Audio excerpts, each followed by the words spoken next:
अस्सलाम वालेकुम, my name is Rushan Siddiqui and I am from Auditex. आज के लेक्चर में हम सीखेंगे कि क्विक बुक्स के अंदर चार्ट ऑफ अकाउंट्स किस तरह क्रिएट किए जाते हैं, और उसके अंदर लेजर्स और सब लेजर्स किस तरह क्रिएट किए जाते हैं। उसके बाद फिर हम बिगनिंग बैलेंसेस किस तरह जो है वो डिपॉजिट किए जाते हैं, किस तरह जो है वो कस्टमर क्रिएट किए जाते हैं, किस तरह वेंडर क्रिएट किए जाते हैं। तो आज के लेक्चर में हम ये सब सीखेंगे।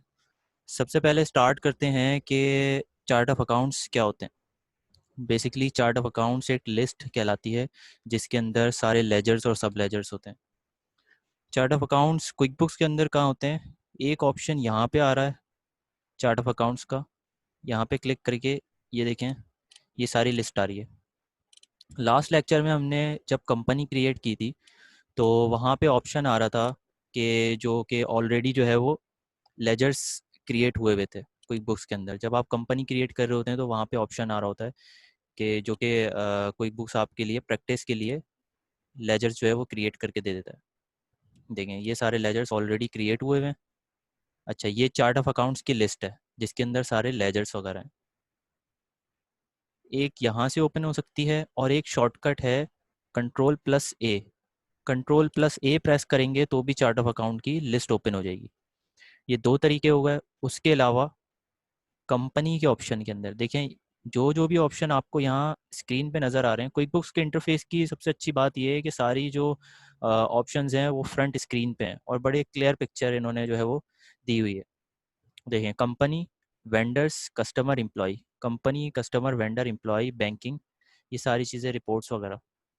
तो अब देखें, चार्ट ऑफ अकाउंट्स कंपनी के अंदर है तो कंपनी के अंदर जाके चार्ट ऑफ अकाउंट्स देखिए, यहाँ पे शॉर्टकट भी लिखा हुआ है इसका कंट्रोल+A।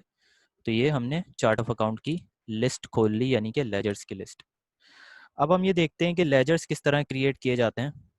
अच्छा, लेजर्स आप जो है वो अगर आप जो है वो अकाउंटिंग की लैंग्वेज में जाएं तो उसको लेजर्स भी कहते हैं, और टी अकाउंट भी आपने सुना होगा कि टी अकाउंट जो हम बनाया करते थे अकाउंटिंग के अंदर, मैनुअल अकाउंटिंग के अंदर, तो वो वही लेजर्स कहलाते हैं।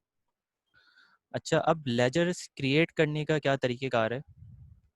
पहला तरीका तो ये है कि यहाँ से अकाउंट में जाएं और न्यू अकाउंट कर लें। न्यू अकाउंट कर लें या फिर कंट्रोल+N प्रेस करेंगे।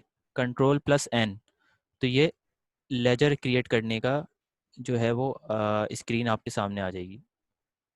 अच्छा, अब यहाँ से आप लेजर्स क्रिएट भी कर सकते हैं और एडिट भी कर सकते हैं। सबसे पहले हमने यहाँ से न्यू किया।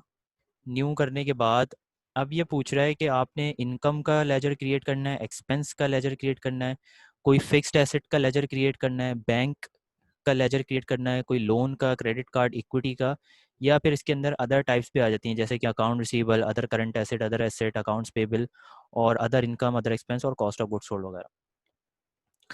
तो सबसे पहले हम लोग एक एक लेजर ऐसी क्रिएट कर लेते हैं एक्सपेंस का। जैसे कि एक्सपेंस का हमने क्लिक किया, कंटिन्यू किया। कंटिन्यू करने के बाद हमारे पास ये अकाउंट नेम पूछ रहा है।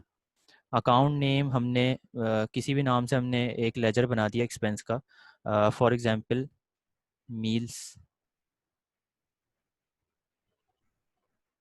And entertainment. Meals and entertainment का हमने जो है वो एक लेजर क्रिएट कर दिया। इसके बारे में अभी आपको बताता हूँ कि सब अकाउंट किस तरह से बनेगा। डिस्क्रिप्शन में आप कुछ लिखना चाहें कि इसके अंदर मील्स और इंटरटेनमेंट के अंदर कौन कौन सी जो है वो चीज़ें आएंगी। फॉर एग्जांपल आपने खाने का ख़र्चा और चाय कॉफ़ी वगैरह का ख़र्चा, दूध का ख़र्चा, और भी बहुत सारी चीज़ें जितने भी आपके एक्सपेंसेस हो रहे हैं फूड और मील्स वगैरह से रिलेटेड, इंटरटेनमेंट वगैरह के छोटे मोटे एक्सपेंसेस, वो आप डिस्क्रिप्शन में लिख सकते हैं कि, और जो है वो सारे ये हेड ऑफ अकाउंट में जाएंगे मील्स एंड इंटरटेनमेंट के। उसके अलावा नोट लिखना कोई ज़रूरी नहीं। सेव एंड क्लोज करेंगे तो क्या होगा, ये वाली विंडो, ये सेव हो जाएगा, लेजर क्रिएट हो जाएगा, और ये क्लोज हो जाएगी, वापस चार्ट ऑफ अकाउंट की लिस्ट पे चलेगा। सेव एंड न्यू करेंगे तो ये सेव हो जाएगा, एक और जो है वो एक्सपेंस की जो है वो क्रिएट करने का कहेगा। देखें, सबसे मैंने किया सेव एंड क्लोज। यहाँ पे देखिए ये लेजर क्रिएट हो गया, मील्स एंड इंटरटेनमेंट, और इसकी टाइप जो है वो एक्सपेंस है। इस तरीके से आप जो है वो सारे जो है लेजर्स क्रिएट कर सकते हैं। अच्छा, अब मिसाल के तौर पे फॉर एग्जांपल आपकी यहाँ पे मिस्टेक हो गई मील्स एंड एंटरटेनमेंट के नाम लिखने में, या कोई भी मिस्टेक हो गई, तो राइट क्लिक करके एडिट अकाउंट भी आप कर सकते हैं। एडिट अकाउंट करके यहाँ पे नाम वगैरह चेंज करके भी सेव एंड क्लोज कर सकते हैं। ठीक है, तो इस तरीके से जो है वो लेजर क्रिएट होता है। अब मैं आपको बताता हूँ कि सब लेजर्स किस तरह क्रिएट होते हैं। अच्छा, सबसे पहले हम इसको एडिट कर लेते हैं। अच्छा, सब लेजर का कॉन्सेप्ट क्या है, पहले ये समझ लें। बड़ी सिंपल सा है। एक होता है कंट्रोल अकाउंट, जिसे मेन अकाउंट कहा जाता है, और उसके अंडर में कुछ लेजर्स होते हैं जिसको सब अकाउंट कहा जाता है। ये बेसिकली सब लेजर्स बनाए इसलिए जाते हैं ताकि हम मज़ीद जो है अपनी लेजर्स को, और हमारा जो फील्ड ऑफ वर्क है, हमारा जो चार्ट ऑफ अकाउंट के अंदर जो लेजर क्रिएट हुआ हुआ है उसको मज़ीद डिफाइन कर सकें। For example, meals and entertainment का आपने एक लेजर बनाया और उसके अंडर में कुछ लेजर आप बनाना चाहते हैं ताकि मज़ीद डिस्क्राइब हो जाए कि हमारे अलग अलग हेड ऑफ अकाउंट्स के अंदर अलग अलग सब अकाउंट होने चाहिए, और उसके अंदर उसकी अपनी अपनी जो है वो अमाउंट अलग से नज़र आनी चाहिए। यानी कि मील्स एंड इंटरटेनमेंट आपने बनाया, उसका सब अकाउंट फॉर एग्जांपल आपने बना लिया, फूड बना लिया, टी बना लिया, कॉफ़ी बना लिया, और मिल्क बना लिया। तो आप चाह रहे हैं कि मुझे सबके अलग अलग खर्चे नज़र आए, फूड का अलग आए, टी एंड कॉफ़ी का अलग आए, मिल्क का अलग आए, और ये सारे जो हैं वो खर्चे अलग अलग नज़र आए, अलग अलग भी नज़र आए, और मील्स एंड इंटरटेनमेंट के अंदर भी उन सब का टोटल नज़र आए एक्सपेंस का। तो इस तरीके से आप जो है वो इसको क्रिएट कर सकते हैं। अब इसको क्रिएट करने का तरीक़ेकार क्या है। आपने सब अकाउंट ऑफ पे क्लिक किया, यहाँ पे ऑप्शन आएगा, यहाँ पे आपने एक और लेजर यहीं से ऐड न्यू करना है। ऐड न्यू करके फ़ौरन एक्सपेंस का लेजर ये खुद ही दे देगा। आपने फॉर एग्जांपल यहाँ पे बनाना है टी का। ठीक है, टी आपने लिखा, सेव एंड क्लोज कर दिया, तो ये टी आ गया। अच्छा, अब हमने करना क्या है, हमने चेंजेस यहाँ पे ये करनी है। फॉर एग्जांपल आपने ये इसको सेव कर देते हैं, तो क्या होगा। आपने सेव किया, देखें हुआ क्या, टी का मेन अकाउंट बन गया, और उसके अंडर में थोड़ा सा यहाँ पे देख रहे हैं आगे बढ़ा के आ रहा है, तो ये टी के अंडर में मील्स एंड एंटरटेनमेंट आ गया। तो ये तो मिस्टेक हो गई हमसे, जाहिर सी बात है। हमने क्या करना था, मील्स एंड एंटरटेनमेंट को हमने जो है वो अपना मेन लेजर रखना था, और उसके अंडर में हमने टी करना था। तो अब हमने क्या किया, मैंने आपको समझाने के लिए ये सेव किया ताकि जो आपको आइडिया हो जाए कि उसको किस तरीके से करना है। हमने वापस इसको एडिट किया, यहाँ पे इसको हटा देना है। सही है, इसको सेव रहने देना है। अब क्या हुआ कि मील्स एंड एंटरटेनमेंट अलग हो गया, और टी का जो है वो अकाउंट अलग हो गया।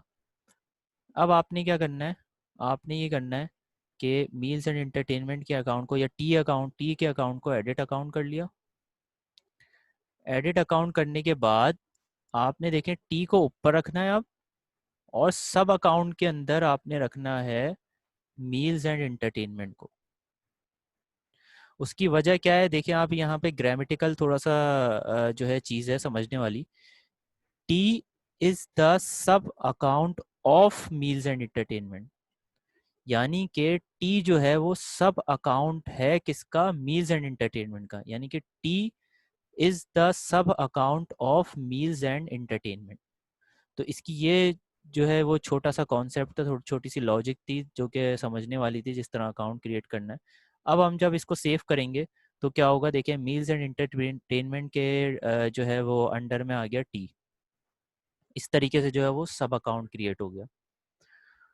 तो ये था जो है वो चार्ट ऑफ अकाउंट्स क्रिएट करने का, यानी कि लेजर्स क्रिएट करने का तरीका, और उसका सब लेजर क्रिएट करने का तरीका। अब थोड़ा सा ये समझ लेते हैं कि अब मिसाल लें कि आप अभी अभी बिजनेस स्टार्ट कर रहे हैं, या फिर जो है वो आप क्या कर रहे हैं, आपका बिजनेस पहले से रन कर रहे थे, आप एक्सेल वगैरह में या किसी और सॉफ्टवेयर में रिकॉर्डिंग कर रहे थे अपनी, और अब आप शिफ्ट होना चाहते हैं क्विक बुक्स के अंदर। तो फिर ओपनिंग बैलेंसेस के क्या जो है वो क्राइटेरिया होगा ओपनिंग बैलेंसेस डालने का, क्योंकि ऑब्वियसली अगर आप पहले से बिजनेस कर रहे हैं या फिर नहीं भी कर रहे, आपने जो है नया बिजनेस स्टार्ट किया, तो ऑब्वियसली आपने इन्वेस्टमेंट वगैरह की होगी, उसका कोई ना कोई ओपनिंग बैलेंस होगा लाजमी। तो अब आप उसको ओपनिंग बैलेंस डालने का तरीक़ेकार क्या है। सबसे पहले देखें, जो मेजर इन्वेस्टमेंट होती है, जो जनरल इन्वेस्टमेंट होती है, वो होती है बैंक्स की। यानी कि आप इन्वेस्ट करते हैं कोई भी पैसे, मिसाल के तौर पे आपने जो है वो कैश की इन्वेस्टमेंट की, तो ऑब्वियसली वो आप ज़्यादातर क्या करते हैं कि बैंक के अंदर ही जो है इन्वेस्टमेंट करते हैं। आप क्या करते हैं, एंट्री बनाते हैं बैंक डेबिट और कैपिटल का अकाउंट, यानी कि ऑनर सिक्योरिटी का अकाउंट को क्रेडिट कर देते हैं, ये एंट्री बनाते हैं आप। तो अब आप क्या करेंगे, आपने इन्वेस्टमेंट अगर करनी है या ओपनिंग बैलेंस डालना है किसी भी अकाउंट का, फॉर एग्जांपल हमारे पास, हमने एक नया अकाउंट क्रिएट किया बैंक का, कंटिन्यू किया। बैंक का अकाउंट क्रिएट करने के बाद यहाँ पे आपने फॉर एग्जांपल लिखा HBL बैंक, सही है। HBL बैंक के बाद यहाँ पे ये ऑप्शन देता है इंटर ओपनिंग बैलेंस, यानी कि आपने बैंक जब बना लिया तो ऑब्वियसली उसका कोई ना कोई तो ओपनिंग बैलेंस रखा होगा, ताकि आप जो है वो बिज़नेस रन करें, कर सकें और बिज़नेस की एक्टिविटी कर सकें, ट्रांजैक्शन कर सकें। तो जाहिर सी बात है, जब HBL बैंक के अंदर आप कुछ डिपॉजिट करेंगे जब भी तो आप कुछ ना कुछ ट्रांजैक्शन कर सकेंगे बैंक से। तो उसका ओपनिंग बैलेंस डालने का तरीक़ेकार क्या है, यहाँ पे आप जाएं इंटर ओपनिंग बैलेंस में, स्टेटमेंट एंडिंग बैलेंस, यानी कि आपका जो स्टेटमेंट है, बैंक स्टेटमेंट, उसके अंदर जो एंडिंग बैलेंस आ रहा होगा वो इसका ओपनिंग बैलेंस बन जाएगा। फॉर एग्जांपल ले लेते हैं 5 लाख ले लेते हैं, डेट डाल देते हैं फॉर एग्जांपल 26 जून का जो है वो बैलेंस था ये, 26 जून के बाद से जो है आप ट्रांजेक्शन स्टार्ट करेंगे। तो ओके कर दिया, ये बैलेंस यहाँ पे आ रहा है, सेव एंड क्लोज कर दिया। अब देखें इससे होगा क्या, यहाँ पे देखें आपके पास आ रहा है HBL बैंक के अंदर बैलेंस आ गया यहाँ पे 50,000, ठीक है। और ओपनिंग बैलेंस इक्विटी के अंदर भी जो है वो अमाउंट आ गया 50,000। अच्छा, ये जो ओपनिंग बैलेंस इक्विटी का लेजर जो है ये ऑलरेडी क्रिएट हुआ हुआ था, ये आप खुद भी बना सकते हैं। और जब आप क्विक बुक्स का जो मैंने आपको बताया था कि जब आप कंपनी क्रिएट कर रहे होते हैं उस वक्त भी ऑप्शन होता है कि कुछ लेजर जो होते हैं वहाँ पे आप टिक अनटिक करके उसको, जो ऑलरेडी क्रिएट हुए होते हैं लेजर, उसको यहाँ चार्ट ऑफ अकाउंट की लिस्ट के अंदर ला सकते हैं। तो ये पहले से क्रिएट हुआ था, ओपनिंग बैलेंस इक्विटी का भी हुआ है, ऑनर्स ड्राइंग का भी हुआ है और ऑनर्स इक्विटी का भी हुआ है। तो ये था तरीक़ेकार ओपनिंग बैलेंस जो है वो लाने का। और उसके अलावा अगर कोई इन्वेस्टमेंट वगैरह अगर आप कर रहे हैं बैंक के अंदर, या किसी फिक्स्ड एसेट की इन्वेस्टमेंट कर रहे हैं, या किसी भी चीज़ की इन्वेस्टमेंट आप बिजनेस स्टार्ट करते वक्त कर रहे हैं, तो आप क्या करेंगे, उसकी ऑब्वियसली ट्रांजैक्शन रिकॉर्ड करते हैं। तो वो सिंपली ट्रांजैक्शन जिस तरह रिकॉर्ड होगी, जब जनरल एंट्रीज में आपको सिखाऊंगा तो उसके अंदर मैं आपको बताऊंगा कि किस तरीके से जो है वो ट्रांजैक्शन को रिकॉर्ड किया जाता है। फिलहाल अभी हमने ये सीख लिया कि जब भी अगर आपने अगर बिजनेस स्टार्ट किया है तो उसके लेजर अगर क्रिएट कर रहे हैं जब, तो जब लेजर आप बैंक का लेजर क्रिएट करेंगे करेंगे तो जाहिर सी बात है आपका ओपनिंग बैलेंस होना लाजमी है। तो ये था तरीक़ाकार ओपनिंग बैलेंस का। अब हम सीख लेते हैं कि कस्टमर वेंडर किस तरह क्रिएट होता है। देखिए दो तरीके कार हैं, यहाँ से भी आप वेंडर को ओपनिंग कर सकते हैं और यहाँ से भी वेंडर को ओपन कर सकते हैं। वेंडर सेंटर हमने ओपन किया, ये कहलाता है वेंडर सेंटर। अच्छा, यहाँ पे क्या होगा, यहाँ पे जाने के बाद न्यू वेंडर करके, न्यू वेंडर पे क्लिक किया, वेंडर का नेम लिख दिया आपने, एग्जाम्पल लेते हैं अली, अली आपने लिख दिया। सेकंड चीज़ ये क्या पूछ रहा है, ओपनिंग बैलेंस। अब ओपनिंग बैलेंस क्या होगा अली का, जाहिर सी बात है अगर आपका कोई वेंडर बना है या कोई नया वेंडर बना है या कोई पुराना वेंडर है, एग्जाम्पल ले लेते हैं कोई आपका पुराना वेंडर है और आप उससे परचेजिंग वगैरह करते हैं। अब जाहिर सी बात है हमारी ज़्यादातर जो परचेजिंग वगैरह होती है या सेल होती है वो क्रेडिट पे हो रही होती है, ठीक है। तो क्रेडिट पे होती है तो जाहिर सी बात है उसका कोई ना कोई ओपनिंग बैलेंस यानी कि पेबल का या रिसीवेबल का कोई ना कोई बैलेंस होता है। तो वेंडर है तो ऑब्वियसली हमने इससे परचेज करते होंगे तो इसका कोई पेबल बैलेंस होगा, यानी कि हमने इससे कोई पास्ट में कोई इससे कोई परचेजिंग की होगी क्रेडिट पे, और इसको हमने कुछ अमाउंट पे करनी होगी, पेबल होगा। तो वो बैलेंस जो है वो ओपनिंग बैलेंस के अंदर आएगा। फॉर एग्जांपल हमने अली हमारा वेंडर था, हमने उसको पेमेंट करनी है 30,000 की, तो यहाँ पे ये ओपनिंग बैलेंस में आ जाएगा। यहाँ पे डेट सेलेक्ट कर दें कि ये कब से है, लास्ट 26 जो है जून से ही ले लेते हैं, ठीक है। उसके अलावा किस कंपनी से ताल्लुक़ रखता है ये, अगर किसी वेंडर ये किसी कंपनी से या किसी शॉप से या कहीं से ताल्लुक़ रखता है तो उसकी डिटेल डाल दें यहाँ पे, उसका फ़ोन नंबर, ईमेल एड्रेस वगैरह यहाँ पे हम डाल देते हैं। फ़िलहाल एक एग्जांपल के लिए मैं आपको समझाने के लिए ऐसे ही डाल देता हूँ जल्दी में, ठीक है। यहाँ पे फ़ोन नंबर डाल दिया आपने, यहाँ इसका ईमेल एड्रेस डाल दिया। ठीक है, ये सारी चीज़ें, उसका बिल एड्रेस वगैरह। पेमेंट सेटिंग में है, उसका अकाउंट नंबर आपने यहाँ पे एंटर कर दिया। क्रेडिट लिमिट है, क्रेडिट लिमिट क्या है, अब आपने यहाँ पे लिमिट सेट कर दी। फॉर एग्जांपल यहाँ पे आप लिखते हैं 10 लाख। तो अब होगा क्या, आप अगर अली से कुछ भी परचेज करेंगे क्रेडिट पे, तो आपने अगर यहाँ पे लिमिट सेट कर दी है किसी अमाउंट की 5 लाख या 10 लाख, तो जब भी आप क्रेडिट पे इस लिमिट से एक्सीड करने लगेंगे, बढ़ाने लगेंगे, तो ये आपको एक पॉपअप दे देगा, आपको एक इंडिकेशन दे देगा क्विक बुक्स कि आप जो है वो लिमिट से ज़्यादा जो है वो परचेजिंग करने लगे हैं क्रेडिट पे। तो पहले आप इसकी पेमेंट जो पेबल है रह गई है वो पे करें, उसके बाद जो है आप आगे परचेजिंग कर सकेंगे। तो ये वो कहलाती है credit limit. Payment terms set कर सकते हैं कि अगर आप जो है इसने आपके साथ पेमेंट टर्म सेट की हुई है कि अगर आप 10 दिन के अंदर पेमेंट कर देते हैं विद इन 10 डेज, तो 2% आपको डिस्काउंट मिलेगा, अदरवाइज जो है वो नो डिस्काउंट। ठीक है, तो 30 डेज के अंदर आपने पेमेंट करनी करनी है। टैक्स की सेटिंग क्या है, वेंडर की जो है वो टैक्स की आईडी वगैरह या एनटीन वगैरह जो भी लिखना चाहें आप वो लिख सकते हैं। अकाउंट सेटिंग को जो है वो इग्नोर करें। एडिशनल इन्फो में क्या है, वेंडर का टाइप क्या है, क्या वेंडर करता है, क्या कंसल्टेंट है, सर्विस प्रोवाइडर, सप्लायर है, क्या है, सही है। ये सारी चीज़ें फिल करने के बाद ओके जब आप करेंगे, ओके करेंगे तो यहाँ पे आपकी वेंडर लिस्ट आ रही होती है। ठीक है, जैसे कि ये अली आ रहा है और उसका बैलेंस आ रहा है 30,000। इस बैलेंस का मतलब क्या है, देखें ये ऑलरेडी बिल क्रिएट हो गया ऑटोमेटिकली, अकाउंट्स पेबल मैंने आपको बताया था, यानी कि आप ये वेंडर का बैलेंस का मतलब है आपको इसको पे करना है। तो 30,000 आ गया, और जो मैंने इन्फॉर्मेशन डाली थी रैंडमली, तो वो सारी इन्फॉर्मेशन आपको यहाँ पे मिल जाती है। यानी कि अब जब भी आप, जितने भी आपकी वेंडर की लिस्ट होगी, आप सिंगल क्लिक के अंदर उस यहाँ पे क्लिक करेंगे और आपको अंदाज पता चल जाएगा कि उसकी अकाउंट नंबर क्या है, या उसका नेम क्या है, या फ़ोन नंबर क्या है, ईमेल एड्रेस क्या है। फॉर एग्जांपल आप कहीं पे जॉब कर रहे हैं और क्विक बुक्स वहाँ पे यूज़ किया जा रहा है, तो आपके बॉस आपसे कहते हैं कि भाई फलाना वेंडर या कोई फलाना जो है वो हम जिससे परचेजिंग करते हैं उसको बताओ कितना पे करना है, तो आप डायरेक्ट यहाँ पे वेंडर के अंदर आके क्लिक करेंगे। वेंडर सेंटर के अंदर आके यहाँ पे आपको जो है वो कंप्लीट लिस्ट नज़र आ जाएगी वेंडर की, उस पर सिंगल क्लिक करके आप उसकी इन्फॉर्मेशन निकाल सकते हैं। फ़ोन नंबर हो गया, अकाउंट नंबर हो गया, या उसका बैलेंस हो गया। तो इस तरीके से जो है आप वेंडर क्रिएट कर सकते हैं। सेम तरीका कस्टमर का है, कस्टमर के अंदर जाके न्यू कस्टमर किया।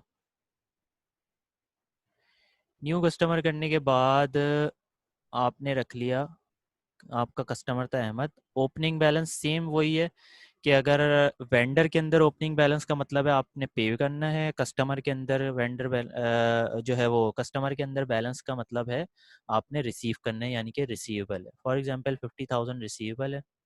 डेट आपने एज इट इज़ डेली रहने दी। इसी तरह आपने जो है वो इसका कोई कंपनी नेम है या कुछ भी फ़ोन नंबर वगैरह आपने फ़र्ज़ी डाल दिया।